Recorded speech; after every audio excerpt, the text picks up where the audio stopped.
तो चलिए आज एक ऐसी कहानी पर बात करते हैं जो शायद सीखने के प्रति हमारे नज़रिए को ही बदल कर रख दे। इसका शीर्षक है एक गलत जवाब की रोशनी। तो शुरुआत एक सीधे से सवाल से करते हैं, क्या हो अगर गलत होना ही असल में सीखने का सही तरीका हो? सोचिए जरा, ये सवाल ही इस पूरी बातचीत का आधार है। अच्छा, एक जगह के बारे में सोचते हैं जिससे हम सब वाकिफ हैं, एक क्लासरूम जहां हवा में चौक की धूल और चार्ट पेपर की मिली जुली महक होती है। ये एक ऐसा एहसास है ना, जो शायद हम सब ने कभी न कभी महसूस किया होगा। एक तरफ सीखने की उत्सुकता होती है और दूसरी तरफ एक खामोश सा डर कि कहीं मेरा जवाब गलत ना हो जाए। तो इसी क्लासरूम में एक स्टूडेंट है कबीर। कबीर को साइंस बहुत पसंद है, खासकर एक्सपेरिमेंट्स करना। लेकिन उसकी एक आदत है, वो जवाब देने में बहुत जल्दी करता है। मतलब उसके दिमाग में जो चल रहा होता है ना, वो उसके सब्र से कहीं ज्यादा तेज होता है। तो अब कहानी उस मोड़ पर आती है जब क्लास में एक सवाल पूछा जाता है, और यही वो पल है जो सब कुछ बदल देता है। टीचर ब्लैकबोर्ड पर बड़े बड़े साफ अक्षरों में एक बहुत ही सिंपल सा सवाल लिखती हैं, पौधों को धूप की जरूरत क्यों होती है? और बस कबीर का हाथ फौरन हवा में होता है और वो पूरे कॉन्फिडेंस के साथ जवाब देता है ताकि उन्हें ठंड ना लगे।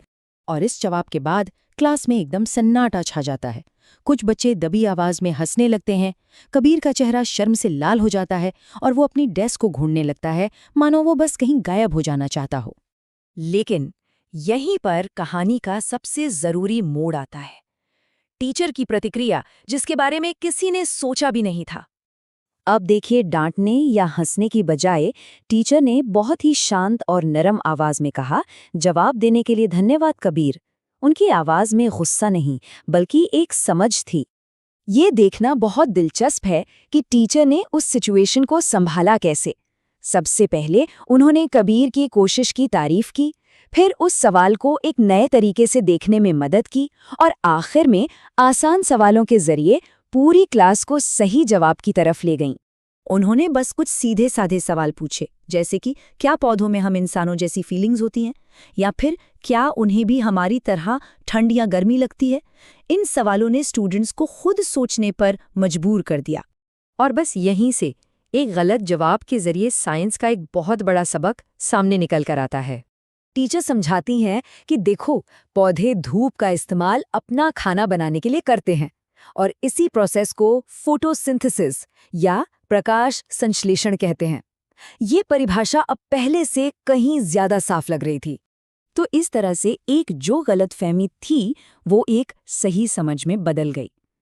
कबीर का सोचना था कि धूप ठंड से बचाती है, जबकि असलियत ये है कि धूप खाना बनाने में मदद करती है।